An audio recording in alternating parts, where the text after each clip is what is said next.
In deze aflevering ga ik een deur in de grondverf zetten. Stap voor stap laat ik je zien hoe ik dat doe en geef ik je de nodige instructies waarmee je fouten kunt voorkomen en hoe jij een deur ook mooi in de grondverf kunt zetten. Deze opnames waren een live uitzending op TikTok waar mensen mee konden kijken en live vragen konden stellen. De goede vragen heb ik erin gehouden, zodat je daar ook wat van leert. Ik krijg vaak de vraag waarom ik de video snel doorspoel. Dus vandaag heb ik het materiaal zo ruw mogelijk gehouden, zodat je werkelijk de hele deur kunt bekijken hoe ik deze deur in de grondverf heb gezet. Dus wil je meer leren? Blijf dan zeker kijken. Schildersbedrijf Edens, de vakman voor uw woning. Deze aflevering wordt mede mogelijk gemaakt door Wijze Nol. Ook te vinden via social media. Wijze Nol, voor het beste schilderwerk. Ja mensen, welkom bij de live. Ik zet hem even aan voor jullie, kun je meekijken. Belangrijk is als je die onderkanten, dus als je hier zo langs gaat, dus je wilt deze rand wil je doen, maar als je hem zo doet, dan krijg je eigenlijk niet helemaal erbovenop. Dus als je daaronder, hou je de kwast wat schuin omhoog en dan kun je hem zo die onderkant meepakken van deze. En dan zit hij goed in de verf. En als je hem de andere kant dus ook doet, heb je in ieder geval dat deel goed in de verf. Pak je nog wat beetje erbij en dan druk je deze andere kant op. Dus dat je deze kant meepakt. Kijk, en zo heb je dit hele stuk gewoon heel mooi vol in de verf. En nou kan je met je penseel, kun je dit even nastrijken als je dat wil. Maar het gaat met name om deze kantjes. Die doe je even naar buiten toe. Dus die kwast, die doe ik niet zo, maar doe ik even zo andersom. En dat doe je ook aan de andere kant. En dat is voldoende verf voor die hoeken. En daarna pak ik gewoon wat vollere kwast. Doe ik even een hele streek over dat stuk. Hoef je niet zoveel mee te doen. Je kan wel alvast de randjes aan de buitenkant een keertje doen met je penseel. Zo. Andere kant ook. En ik werk altijd van hoek tot hoek. Want je kan er wel overheen gaan. Maar stel je voor dat er iets aan de hand is. Dat je weg moet of wat dan ook. Dan zit hier een hele vlek. Dus altijd jezelf aanleren om van hoek tot hoek te schilderen. En dan pak je nog een beetje verf. Die doe je hier ook op. En dan ga je dit gedeelte. Dit ga je dan in elkaar verdelen. Probeer altijd een beetje naar de buitenkanten, hè, want dit zijn de kwetsbare delen en deze kanten ook. Dus je verdeelt hem eigenlijk een beetje over het hele stuk. En als je dat hebt gedaan, kijk, dit is meer dan voldoende. Zie je, ik hoef niet zo ingewikkeld te gaan schilderen. Dit is meer dan voldoende. En dan ga je dit van hoek tot hoek uitstrijken.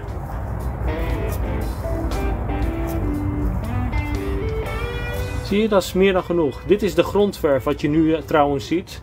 Dus dat is geen aflak, dat is de grondverf. Het kan zijn dat je er misschien nu nog wat streepjes in zit. Omdat je natuurlijk net met de kwast er doorheen gaat. Dit is een vrij stevige kwast. Hè, want je moet echt door die verf heen drukken. Omdat het een vrij dikke grondverf is. Dus je zult daardoor ook die strepen erin gaan zien. Nou, om dat te voorkomen, strijk je eerst alles uit. Goed in elkaar, zodat die niet kan gaan zakken. En daarna ga je even zonder kracht. Doe even voor de gein 2 vingers. Zoveel kracht moet er eigenlijk opkomen om dan heen en weer te gaan. Dus dan strijk je hem nog netjes af. Nou, en dit is gewoon super mooi. Dit ga jij ook voor elkaar krijgen. Tenminste, als je mij volgt. Als je mij niet volgt, dan wordt dit natuurlijk vrij ingewikkeld om dit thuis te gaan doen. Maar als je mijn tips volgt op YouTube, op TikTok, dan zul jij echt heel veel gaan leren waar je gewoon heel veel geld mee gaat besparen voor in de toekomst. Ik ga even kijken wat jullie gereageerd hebben. Misschien dat ik even mee kan kijken nog. Kijk even tegelijk. Ik zal hem even zo draaien. Maar je ziet al wel. Moet je eens kijken, die glans die er nu al op gaat komen. De verf moet nog vloeien. De glans komt erop.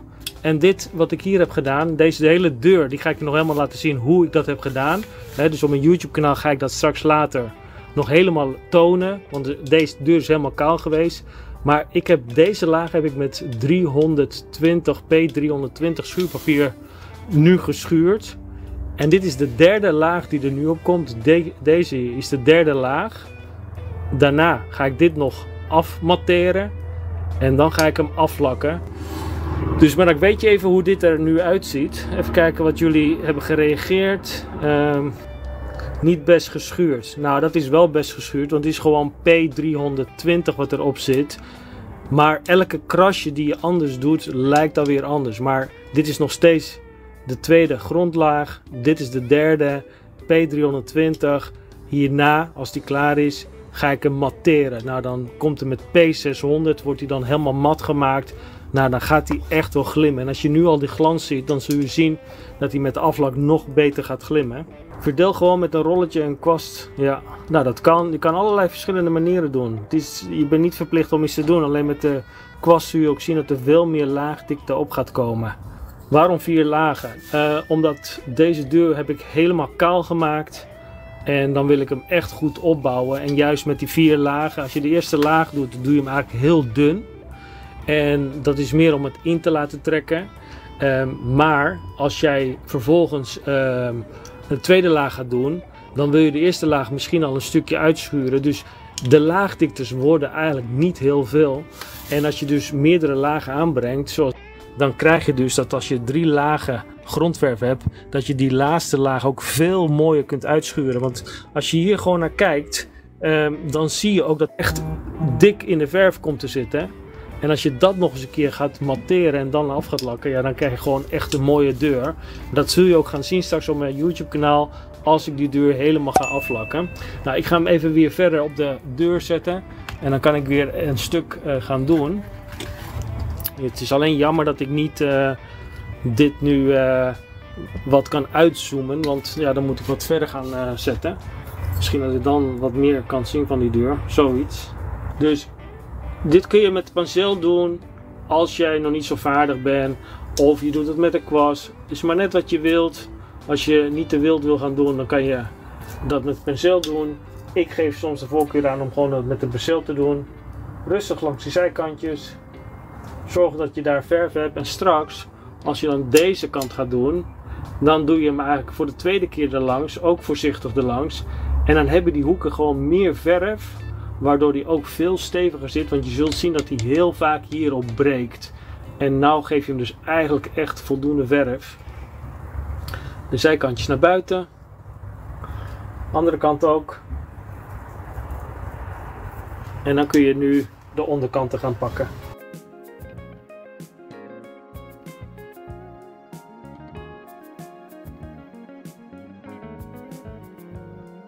En als je nou live meekijkt nu en je denkt van hé, dat zijn leuke tips. Ik heb natuurlijk nog zoveel tips op mijn profiel staan. Dus zorg dat je mij in ieder geval volgt. Zodat je eigenlijk nog veel meer kunt zien. Kijk, nu is het wat kouder. Dus dan kan je dit bijvoorbeeld aan deze kant ook uitstrijken. Maar als het nou heel heet is, probeer dan eigenlijk per paneel te blijven. Want anders ga je heel veel doorstrijken en dan krijg je hem hier veel te dik. Ik gebruik bij het schilderen de terpentinekwasten van Goudhaantje. Voor de lastige hoeken gebruik ik de Purple Penseel maat nummer 14. En voor de grote vlakken gebruik ik de Futura ronde kwast maat nummer 16. Deze zijn speciaal ontwikkeld om die stevige verf goed te kunnen verdelen, zodat je zo min mogelijk zakkers krijgt. En je moet altijd bedenken, een goede kwast is het halve werk. Maar als je iets voor mij terug zou willen doen om mij te helpen, dan zou ik het enorm waarderen als je een duimpje omhoog doet. Dat kost jou helemaal niets, maar voor mij is het van grote waarde, want daarmee kan ik veel meer video's voor jou blijven maken.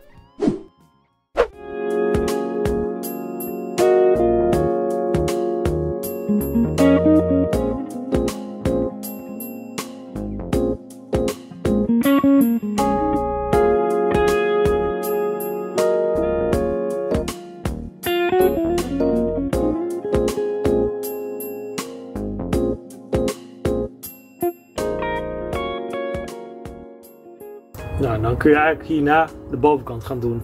Ik zal hem even kijken of ik hem iets kan verhogen. Ik heb hem hier mooi afgeplakt en daarmee kun je namelijk deze hoeken, kijk, want hier langs de kit gaat hij vaak het snelst kapot, kun je ook daar ook veel mooier een volle volume aanbrengen. Zie je, je kunt echt die laagdikte aanbrengen, zodat je daar echt de beste bescherming krijgt. Dus alleen daarom al zou ik het gaan afplakken. En het is niet dat ik niet kan besnijden, want natuurlijk kan iedere goede schilder kan besnijden, want dat was het eerste wat je ooit leerde in de schildersopleiding. Alleen tegenwoordig is het gewoon dit veel en veel sneller.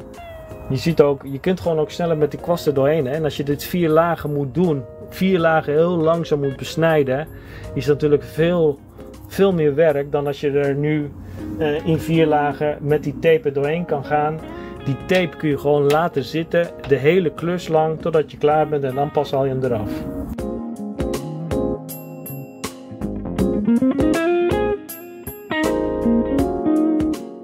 Zie je, breng dit mooi vol dik in de verf. Want je hebt hier natuurlijk heel veel water wat steeds eroverheen valt.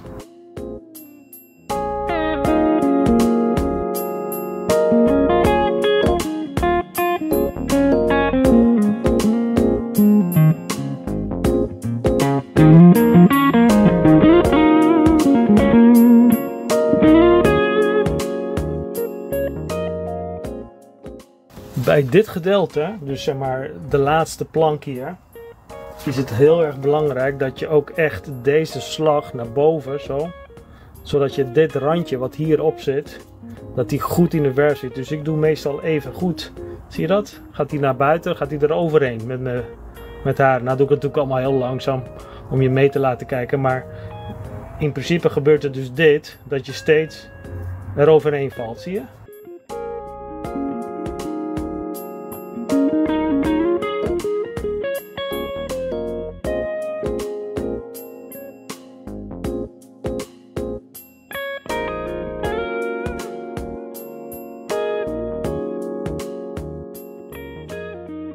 Nou, en dit kun je dan mooi nu laten drogen. En dan zul je ook zien dat hij heel mooi door gaat glimmen. Heb je de verf afgedund? Nee, de verf is echt zo uit de pot. Dus ik hou ervan om de verf gewoon zo dik mogelijk te houden. Omdat je daardoor ook gewoon, je ziet ook dat hij veel dikker in volume blijft zitten op die deur. Dus verdun die verf niet te veel. Ik doe het liever niet. Maar als die verf misschien al, kijk, want ik heb natuurlijk zo'n pot. En als het vanavond bijvoorbeeld op gaat ruimen en morgen weer verder, dan kan die verf, of met warm weer, kan die natuurlijk wel een beetje wat dikker gaan worden in die pot. En dan kun je hem best wel een klein beetje verdunnen, 5% maximaal aan terpentine en dan is het verder voldoende. Hoeveel terpentine gooi je dan bij? Nou, als je dan dus wat bij moet doen, maximaal, ze geven aan bij de fabrikanten 5% maximaal. Welke tape is dit? Dit is de Kip tape 3373. Dus dat is de groene tape, is eigenlijk de broertje van de gele tape. Alleen deze is wat sterker. Deze heeft meer vezels, waardoor die eigenlijk bij het verwijderen nauwelijks of het eigenlijk dus niet scheurt. En dan kun je dus ook veel meer lagen aanbrengen, want dan kun je bij deze tape kunnen we gewoon 4 lagen op aanbrengen. Onderkant doe je die, ja, de onderkant en bovenkant doe je ook. Die heb ik al 4 lagen gedaan aan de onderkant, dus die zijn al in principe klaar. Wat nou als het opeens regent? Nou, als het nu opeens gaat regenen, dan zitten we hier onder een zuil. Die heb ik er al opgezet, zoals je ziet. Dus ja, dan zit je gewoon veilig. En dan kan je deze deur ook gewoon vannacht rustig laten drogen. Moet je altijd primer gebruiken? Ja, het liefst wel. Of primer, de grondverf doe je dan. Welke verf is het beste om te gebruiken? Wat ik hier nu op heb gezet, dit is de Wijsenol SDT grondlak. Krijg je geen zakkers als die verf te dik is? Nee, als jij dus goed verdeelt over zo, dan zou die eigenlijk zonder zakkers moeten zijn. En dat zie je ook wel, dit is gewoon super strak wat nu aan het uitvloeien is. Plak je echt alles af. Nou ja, goed, dat werkt wel het snelste en de lijnen worden vele malen strakker. Maar je hebt ook gezien wat ik je net uitlegde, dat je hier nu veel meer verf op kan aanbrengen op die naden, waardoor je dus veel meer bescherming hebt. En uiteindelijk gaat het niet om dat jij een kaarsrechte lijn gaat krijgen, want dat wil je uiteindelijk wel. Maar waar het om gaat is dat die bescherming goed is. En als je dus daar meer verf op kan aanbrengen, omdat je niet zo helemaal zachtjes moet doen, maar gewoon mooi vol de verf langs kan brengen, dan heb je natuurlijk meer bescherming aan je deur. Ik ga even verder nu met die deur, want Die mensen willen straks natuurlijk ook verder. Wat ik nu ga doen is eigenlijk nu daar beneden beginnen. Ga ik zo omhoog tot daarboven. Pak hem daarop en dan ga ik daar naar beneden. En dan eindig ik daar beneden en dan kan die deur lekker gaan drogen. Mensen, wil je nog dat ik dat deel mee draai of niet? Laat het nog even gauw weten. En anders zet ik de live weer uit. En dan ga ik weer verder met schilderen. Dus als je zegt we willen nog meekijken. Laat dan even nu snel in de reacties wat weten. Ja, meekijken. Oké, nou dan ga ik hem in ieder geval erop zetten. Dat je mee kunt kijken. Alleen ik kan niet nu al die vragen nog meekijken en daarop reageren. Dus het is meer gewoon dat je mee kunt kijken van oké, wat gaat hij doen? Hoe doet hij het? En ik doe ook nu bewust gewoon wat rustiger schilderen. Zodat je mee kunt kijken. Want ik kan het wel doen op mijn manier. Alleen je zult zien dat als jij dat gaat doen, dat veel moeilijker voor jou wordt. Dus wat ik probeer nu te doen, is jou te laten zien. Zodat jij dat denkt van nou, op die manier kan ik het ook. En dan kun je van daaruit dat ook toepassen. Mij gaat het erom dat jij een mooi resultaat gaat krijgen als jij jouw deur gaat doen. En dan probeer ik je dus ook, zoals ik je net ook uitlegde, van ik kan met een penseeltje doen, maar ik doe liever met deze, want dan gaat het veel sneller. Alleen nu voor de video's doe ik heel vaak met penseel, zodat jij leert van oké, als ik het rustig doe, dan krijg ik het gewoon veel strakker en zonder problemen. Nou, ik ga in principe dus daaronder weer verder. En het is al heel mooi schoon. Maar als er nog een korreltje zit, dan is die nu weg.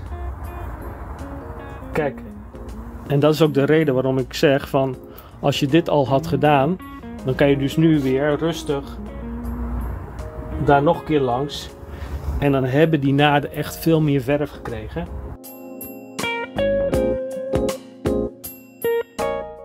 Zie je, dus dat kun je zo doorzetten.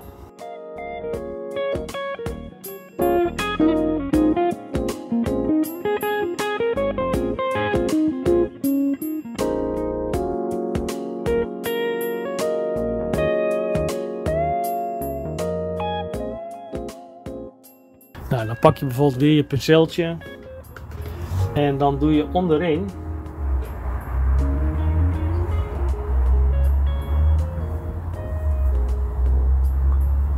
laat hem even iets door de hoek heen gaan van de onderkant.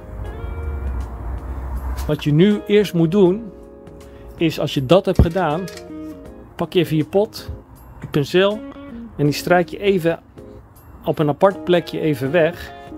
Maar mocht er nog een zandkorreltje in zitten, dan heb je dat niet meer in die kwast. Dat stuk is dan gedaan, dan kun je vanaf daar weer een nieuw stuk pakken.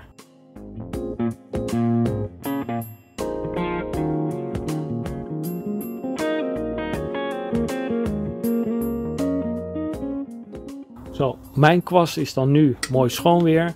En nou kan ik mijn grote kwast weer pakken. Dan zit hier in ieder geval geen stofjes of wat dan ook, wat daar toevallig nog onder zou zitten.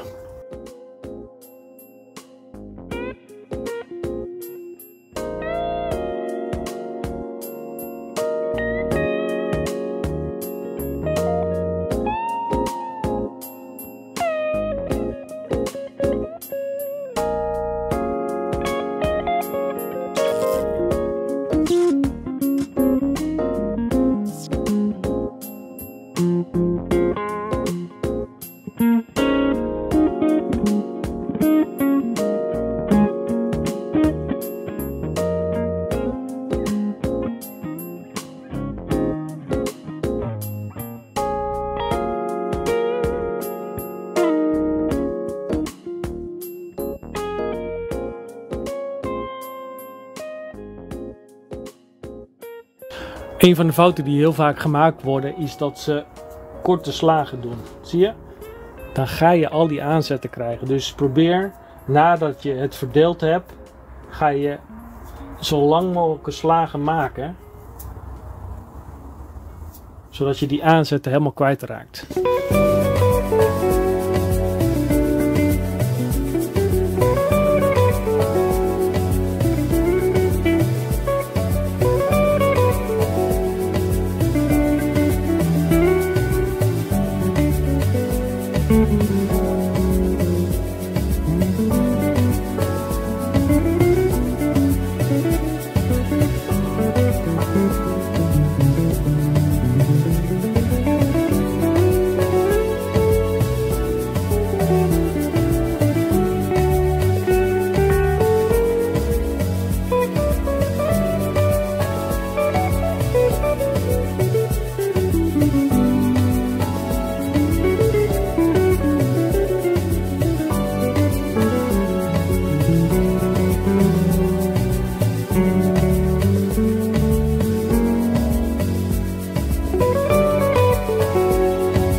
En nu strijken we dus vanaf het gedeelte wat je hier nog moet doen, naar het gedeelte wat je gedaan hebt, en dan laat je hem daar los. Zie je? Je stopt niet in één keer, maar je laat hem eruit vliegen.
Voor dit stuk zou ik misschien net even ervoor gaan staan, dus dan zul je misschien niet zoveel zien. Je ziet wel dat ik daarboven weer even die lijn heb gezet, want natuurlijk kan ik gewoon in één keer door. Dat lukt mij wel, alleen het is echt om jou te laten zien van hou jezelf steeds in de gaten, dat je daar even stopt, dat je straks daar weer even stopt en dan kun je steeds deel voor deel doen.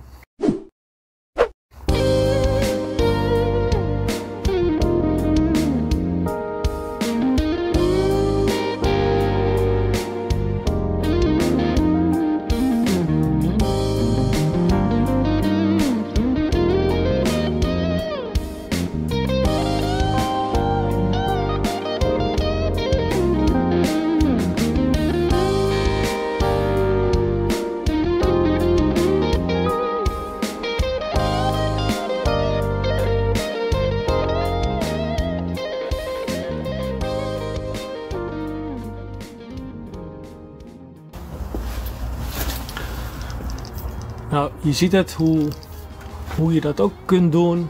Kijk, daar was ik zelf, zag nog een heel klein pukkeltje, gaatje of zo en daar ook. Dus ik heb dat nog al eerder al een beetje lakplamuur op gedaan van die epoxy lakplamuur. Dus dat kan ik dan nu nog mee schilderen met de grondverf. Ja, en dan ga je het gewoon heel mooi strak krijgen. Kijk nog even jullie reacties nog even een keertje door. Kijken waar ik ongeveer gebleven ben. Of er nog nuttige opmerkingen zijn.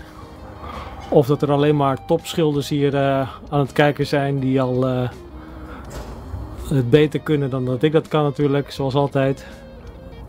Niet bang voor het vocht of de kou die erin slaat straks. Nee, in principe niet. Kijk, en ik kan ook een stukje zeil wat hier al hangt. Dat gaat er een heel stuk overheen. In principe zou je dat ook nog een stuk naar beneden kunnen laten hangen. Maar het is natuurlijk ook geen winter nou, hè. Het is gewoon een beetje wat koudere dag, vind ik zelf. Maar dat gaat wel prima. Afplakken is 10 keer sneller dan besnijden. Daar ben ik gewoon mee eens, mensen. Want als jij, zoals deze deur, die helemaal kaal is gemaakt en daar 4 verflagen op komen, ga jij maar eens dat schilderen 4 keer op een tempo zoals je net bij mij hebt gezien, hoe snel je daar gewoon met de kwast doorheen gaat. Je plakt 1 keer af en je kunt 4 lagen lang steeds daar doorheen gaan. Nou, daar kan je niet tegen werken qua snelheid, maar ook niet qua resultaat dat je zulke strakke lijnen mee gaat krijgen.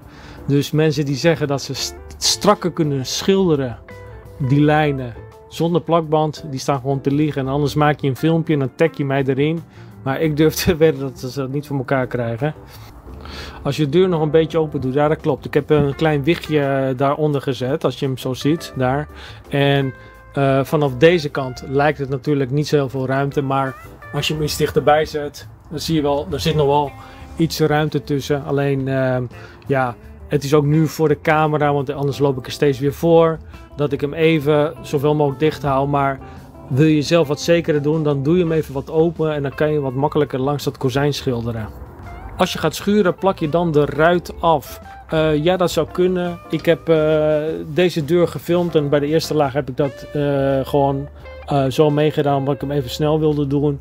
Maar je kunt, dat is ook het mooie van deze tape, als je die erop hebt, dan kun je ook zelfs gewoon dan goed schuren. En sterker nog, dan zou je met de schuurmachine zelfs daar langs kunnen gaan, omdat die tape dat goed beschermt. Waarom is het beslag niet af? Ja, dat klopt. Dat heb ik erop gelaten in dit geval, want deze was echt met geen mogelijkheid eraf te krijgen. Ik heb bij die andere deur die daar staat, heb ik er wel afgekregen, maar deze kreeg ik er gewoon niet af. En dan moet je ook niet meer verder gaan pielen. Gewoon afplakken. Ik heb eerst het slot wel helemaal schoongemaakt van alle verfresten die erop zaten. Dus hij is mooi schoon nu. Even afplakken en dan kun je gewoon dat alsnog schilderen. Welke merk verf zou je aanraden te kopen voor buitendeur en kozijn? Ik heb hier de Wijzenol SDT grondlak. Dit is de grondlak, de grondverf. En dan de SDT hoogglans komt er straks op. Hey mensen, als jullie nog echt andere tips willen hebben, want ik zie ook heel veel vragen staan die ik eigenlijk in mijn e-book heb beschreven. Dus klik even de bio-link aan van mij en daar staat mijn e-book, of ga even naar schildersbedrijvenedens.nl/merchandise en daar vind je mijn e-book. En voor €6,05, dat is eigenlijk geen geld, heb ik een e-book voor jou. Er zitten 50 pagina's in, vol met informatie, zodat jij eigenlijk de meest voorkomende fouten kunt tackelen. En als er fouten in zitten in je schilderwerk, dat je die ook weer kunt herstellen. Dus echt de moeite waard om die te bekijken en die ja, aan te schaffen. Ik ga hem weer op de deur zetten en dan ga ik het laatste deel even oppakken.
Om het slot, zorg even dat je ook niet een volle kwast verf aanbrengt, want dat gaat alleen maar zakken langs die randen. Dus gewoon een droge kwast, bijna droog dan, goed erlangs, daar ook naar beneden. En dat is meer dan voldoende.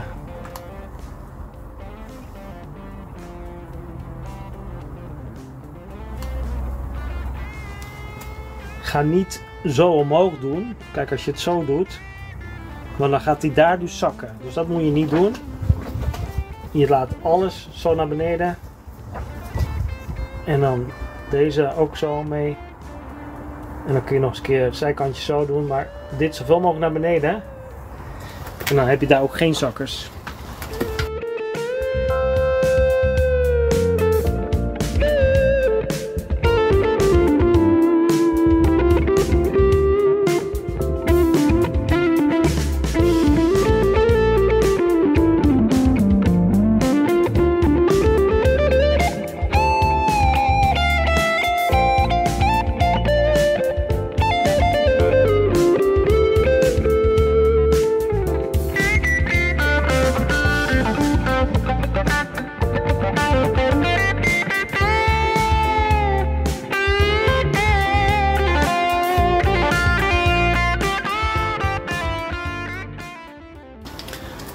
Nou, dat is je hele voorkant. En dan krijg je dus zo'n uitstraling. Je ziet hem ook echt glimmen, hè, onderin. Zie je dat? En dat is gewoon nog de grondwerf. Moet je nagaan als die straks in de hoogglans staat. Hoe je dat netjes af kunt krijgen.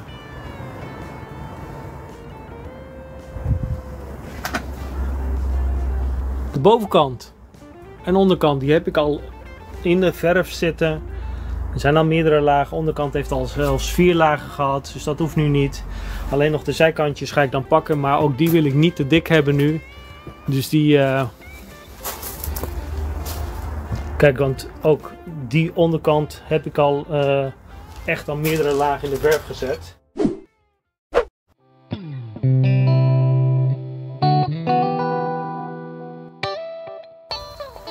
Zie je het? Heb je onder gewoon lekker vol in de verf en dan kan die straks ook beter tegen. Meestal kun je ook deze voorkant eerst doen. Het is maar net wat je wilt. Je kan ook het laatste laagje even net door die hoek heen gaan. Dan heb je hem goed afgezet. En dan heb je ook geen verdikking er in de randen. En ik had de bovenkant al gedaan. Maar nu ik er dan toch elke keer bij sta. Kijk, je ziet wel dat deze naad die daar zit, deze, die is heel gevoelig. Dus als je daar regen op zou hebben, dan is dat natuurlijk de meest zwakke plek. Dus ik heb die bovenkant natuurlijk al een paar keer gedaan. Dat had ik al gedaan toen ik de onderkant al had gedaan, want ik had de deur eruit gehaald. En op schraagjes heb ik dat geschilderd. Maar nu ik dan toch al bezig ben, geef ik hem liever op dit stukje, bovenop, nog even extra verf. Want dat geeft alleen maar extra bescherming.